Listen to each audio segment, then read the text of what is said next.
Hello दोस्तों, स्वागत है आपका हमारे चैनल की एक और नई वीडियो में।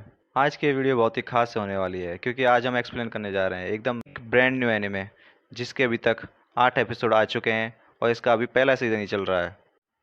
हम सारे एपिसोड्स को एक एक करके हिंदी में एक्सप्लेन करने वाले हैं और आज हम इसी तरह पहले एपिसोड को हिंदी में एक्सप्लेन करने जा रहे हैं। आइए दोस्तों, शुरू करते हैं। दोस्तों, वीडियो को लास्ट तक देखना और लाइक शेयर एंड सब्सक्राइब जरूर करना। कहानी की शुरुआत एक शहर से होती है जिसके हर एरिया की जांच की जा रही होती है। तभी पानी के रास्ते एक काइजू बाहर आ जाता है। इसकी रिपोर्ट सभी न्यूज़ चैनल पर दिखाई जा रही होती है। सभी को शेल्टर की ओर ले जाया जा रहा होता है। पूरे शहर में रेड अलर्ट जारी हो जाता है। वो काइजू पूरे शहर में तबाही मचाने लगता है। तभी एक लड़की दिखाई जाती है जो बोलती है कि अब थर्ड डिवीज़न आएगी। इसके बाद वहाँ डिफेंस फोर्स के हेलीकॉप्टर्स आ जाते हैं। हेलीकॉप्टर्स आते ही काइजू पर फायर शुरू कर देते हैं। इसके बाद हेलीकॉप्टर से कुछ सिपाही कूदते हैं और वो लगातार काइजू पर फायर करते हैं। इसके बाद एक हेलीकॉप्टर का गेट खुलता है और उसमें से एक लड़की कूदती है। वह लड़की बिल्डिंग की एक छत पर कूदती है। सभी मिलकर काइजू पर फायर करने लगते हैं। आशिरा अपनी स्पेशल गन से एक जोरदार फायर करती है। यह वार इतना खतरनाक होता है कि काइजू एक ही वार में पूरा मर जाता है और उसके बॉडी पार्ट्स पूरे शहर में फैल जाते हैं। इसके बाद सीन शिफ्ट होता है और हमें एक बर्गर खाते हुए आदमी दिखाया जाता है जो दूरबीन से ये सब देख रहा होता है और कहता है आज हमें ओवर टाइम करना होगा। उसके साथ उसकी टीम भी वहाँ होती है और वो बोलती है चलो चलते हैं। इसके बाद सभी लोग थर्ड डिवीज़न के लिए चीयर करते हैं, उनके लिए तालियां बजाते हैं। तभी वहाँ पर काफ़का आ जाता है और वह देखता है कि किस तरह से थर्ड डिवीज़न का सभी लोग सम्मान कर रहे हैं। काफ़का कहता है कि लोग सोचते हैं कि हमारा काम इतना इम्पोर्टेंट नहीं है, पर हमारा काम भी इतना ही इम्पोर्टेंट है जितना थर्ड डिवीज़न का है और बाकी लोगों का है। तभी वहाँ एक ड्रोन आता है और काफ़का को सैंपल के लिए कहता है। काफ़का उसे सैंपल निकाल कर दे देता है।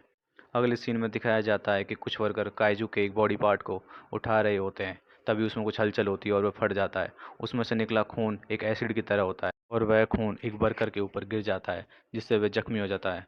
काफ़का भाग कर आता है और उसे ट्रीटमेंट देता है और कहता है कि कंपनी से इसका कंपनसेशन लेना मत भूलना। कहता है कि थर्ड डिवीज़न सारी गंदगी पीछे छोड़ जाती है।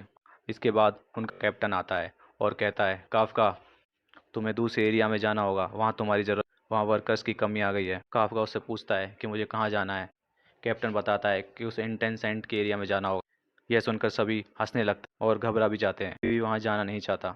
तो हमें बताया जाता है कि इंटेंसेंट वह एरिया है जहाँ पर काइजू कुछ भी खाता है, खाने के बाद जो निकालता है वह इंटेंसेंट एरिया में चला जाता है और उसकी सफाई करते हुए बहुत ही बदबू आती है। कई दिनों तक उसकी बदबू नहीं जाती और कई दिनों तक खाना भी अच्छा नहीं लगता। इसके बाद काफ़का वहाँ नहीं जाना चाहता, पर कैप्टन उसे पकड़ कर ज़बरदस्ती ले जाते हैं। इसके बाद वह थक कर रात को घर पहुँचता है और अपने बेड पर लेट जाता है। इसके बाद उसका टीवी ऑन कर देखता है। उस पर थर्ड डिवीज़न की न्यूज़ चल रही होती है। उसमें बताया जा रहा होता है कि कैसे कैप्टन मीना अब तक 100 काइजूस को मार चुकी हैं और वह अब तक की सबसे यंग कैप्टन है और बहुत ही सुंदर है। अगर वह ऐसे ही काम करती रही तो एक दिन कमांडर ज़रूर बन जाएंगी। इसके बाद काफ़का टीवी को ऑफ कर देता है और वह सोचता है कि उसके साथ ऐसा क्यों हुआ। इसके बाद वह सोचता है नहीं नहीं नहीं, मैं जो काम करता हूँ वही बहुत अच्छा है। उसके पास रहने के लिए अच्छा कमरा है, खाने के लिए अच्छा खाना है। यह सोच के वह सो जाता है। फिर इसके बाद हमें सुबह का सीन दिखाया जाता है। सुबह वह अपने काम पर जाता है। वह काम पर पहुँचता है, सभी लोग उसका वेलकम करते हैं और उसे गुड मॉर्निंग बोलते हैं और उसे इचिगावा से मिलवाते हैं। इचिगावा यहाँ पार्ट टाइम जॉब के लिए आया हुआ है। वह बताते हैं कि यह भी एक डिफेंस फोर्स ऑफिसर बनना चाहता है तुम्हारी तरह। वे इचिगावा से कहते हैं कि काफ्का भी डिफेंस फोर्स ऑफिसर बनना चाहता था पर उसने गिव अप कर दिया। इचिगावा काफ्का से पूछता है कि तुमने गिव अप क्यों कर दिया। काफ्का कहता है कि मैंने बहुत सारे टेस्ट दिए पर मैं पास नहीं हो सका। दुनिया में बहुत से लोग हैं जो तुमसे बेहतर हैं। काफ्का सोचता है कि उसने बहुत ही बेकार उत्तर दिया है और उसकी बेइज्जती हो गई है। इसके बाद अगला सीन हमें वर्किंग प्लेस का दिखाया जाता है जहाँ पर वे बात कर रहे होते हैं कि उन्होंने कौन सा एरिया साफ़ कर लिया है और वो कैप्टन सभी नए रिक्रूट्स को इंटेंसेंट का एरिया साफ़ करने के लिए कहते हैं। इसे सुनकर काफ्का बहुत ही खुश हो जाता है। उसे लगता है कि अब इचिगावा को पता चलेगा कि यह काम कितना इंपॉर्टेंट है। वह कुछ हो ही रहा होता है तभी काफ्का को भी इंटेंसेंट का एरिया साफ़ करने के लिए बोल दिया जाता है। कैप्टन बोलते हैं कि इचिगावा शिकायत करता है पर वह अपने काम के प्रति बहुत ईमानदार है। अगर वह एक डिफेंस फोर्स ऑफिसर बनता तो वह बहुत ही अच्छा ऑफिसर बनता। इसके बाद हमें दिखाया जाता है कि सभी वर्कर लंच ब्रेक पर होते हैं और इंटेंसेंट एरिया साफ़ करने की वजह से इचिगावा को बदबू आ रही होती है और कुछ खाने का मन भी नहीं करता है। काफ्का का भी वही हाल होता है। काफ्का देखता है कि इचिगावा सिर्फ लंच बॉक्स लाया है। काफ्का अपना विटामिन का पैकेट इचिगावा को देता है और कहता है कि जितना हो सके खा लो, फिर तुम्हें खाने का मौका नहीं मिलेगा। और बदबू से बचने के लिए उसे नोज़ कैप पहनने के लिए भी देता है, पर इचिगावा उन्हें पहनने से मना कर देता है। काफ्का ज़बरदस्ती उसे वो पहनने के लिए बोलता है। इसके बाद सभी लोग काइजू की पोटी को साफ करने लग जाते हैं और शाम हो जाती है। शाम को सभी लोग अपना काम ख़त्म करके जाने लगते हैं और काफ्का को बाय बोलते हैं। और काफ्का वहाँ कुछ इंस्पेक्शन कर रहा होता है और बोलता है, शुक्र है सबसे बदबूदार काम ख़त्म हो चुका है। तभी वहाँ इचिगावा आ जाता है और काफ्का कहता है, क्या तुम मुझसे बदला लेने आए हो मैंने लंच में जो किया उसके लिए? इचिगावा कहता है, ऐसा कुछ नहीं है, मैं आपका शुक्रिया करने आया हूँ। आपकी वजह से मैं अपना पहले दिन का काम पूरा कर पाया हूँ, उसके लिए थैंक यू। और हाँ, एक और बात, डिफेंस फोर्स में रिक्रूटमेंट के लिए एज लिमिट 33 साल कर दी गई है। और वह कहता है कि मैं ये तो नहीं जानता कि आप अपनी लाइफ के साथ क्या करेंगे, पर जब आपने कहा कि आप गिव अप कर चुके हैं तो मैंने देखा आप बहुत उदास थे। इसके बाद वे दोनों बात ही कर रहे होते हैं। काफ्का इचिगावा को थैंक यू बोलता है, तभी एक मॉन्स्टर इचिगावा पे हमला कर देता है। वह उसे खाने ही वाला होता है, तभी काफ्का उसे बचा लेता है। और वह काइजू फिर से इचिगावा पे हमला करता है। फिर से काफ्का उसे बचा लेता है और उसे वहाँ से भाग जाने के लिए कहता है और कहता है, जल्दी से डिफेंस फोर्स को बता दो। तब इचिगावा कहता है कि आप इससे अकेले नहीं लड़ पाएंगे। काफ्का कहता है कि अगर हम दोनों यहाँ रुके तो हम दोनों मारे जाएंगे। जल्दी से जाओ और डिफेंस फोर्स को बता दो। और तुम भी डिफेंस फोर्स ज्वाइन करना चाहते हो ना, तुम यहाँ नहीं मर सकते, जाओ यहाँ से।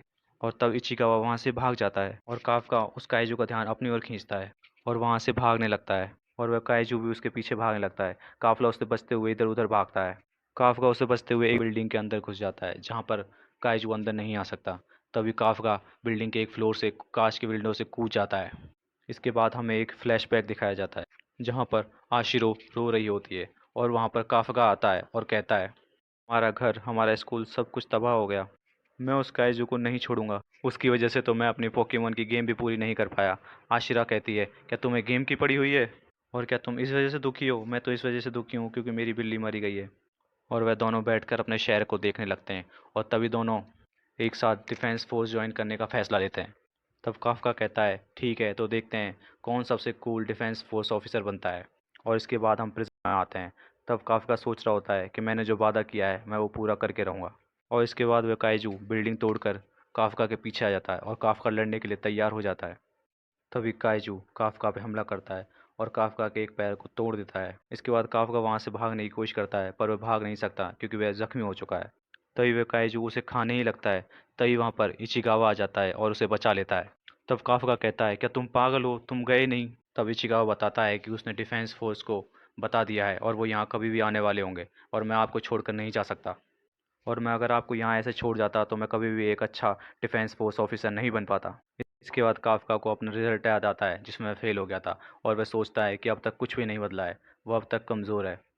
मैं किसी को भी नहीं बचा सकता और ना ही अब मैं इस बच्चे को बचा पा रहा हूँ। और तभी काइजू उन दोनों पर हमला करता है। तभी वहाँ पर एक वाइट टाइगर आ जाता है और वह उसे रोक लेता है और आशिरो उस काइजू को उड़ा देती है और कहती है, टारगेट मर चुका है।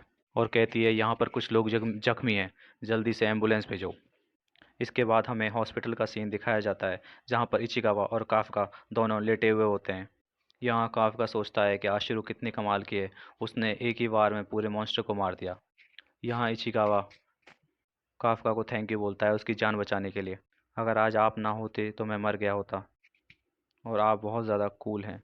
आपको डिफेंस फोर्स ज़रूर ज्वाइन करनी चाहिए, आप एक बहुत अच्छे ऑफिसर बन सकते हैं। और हाँ, ये आपका फैसला है, मुझे इससे बिल्कुल फ़र्क नहीं पड़ता। ये सुनकर काफ्का बहुत ही खुश होता है और वह सोचता है कि अब उसे दोबारा से मेहनत करनी होगी और डिफेंस फोर्स ऑफिसर बनना ही होगा। और काफ्का को अपना और आशिरा का किया हुआ बचपन का वादा याद आता है। तभी काफ्का को उसके सामने एक छोटा काइजू नज़र आता है। काफ्का उसे देख के चौंक जाता है। तभी वह काइजू काफ्का पर हमला कर देता है और उसके अंदर चला जाता है। और हम देखते हैं कि काफ्का के अंदर रिएक्शन स्टार्ट हो जाते हैं। तब उसके पास इचिगावा जैसे ही उसके पास आता है तो वह देखता है कि काफ्का एक काइजू बन चुका है। यह देखकर दोनों चिल्लाते हैं और घबरा जाते हैं। तभी वहाँ एक बूढ़ा आदमी आता है, वो इन दोनों को देख लेता है और वह डिफेंस फोर्स को फ़ोन कर देता है। तब इचिगावा काफुका को वहाँ से भागने के लिए बोलता है। तो दोस्तों, इसी तरह हमारा पहला एपिसोड यहीं पर समाप्त होता है। अगर आपको ये वीडियो अच्छी लगी हो तो लाइक करें, कमेंट करें और चैनल को सब्सक्राइब करें। मिलते हैं काइजू नंबर 8 के नेक्स्ट एपिसोड में।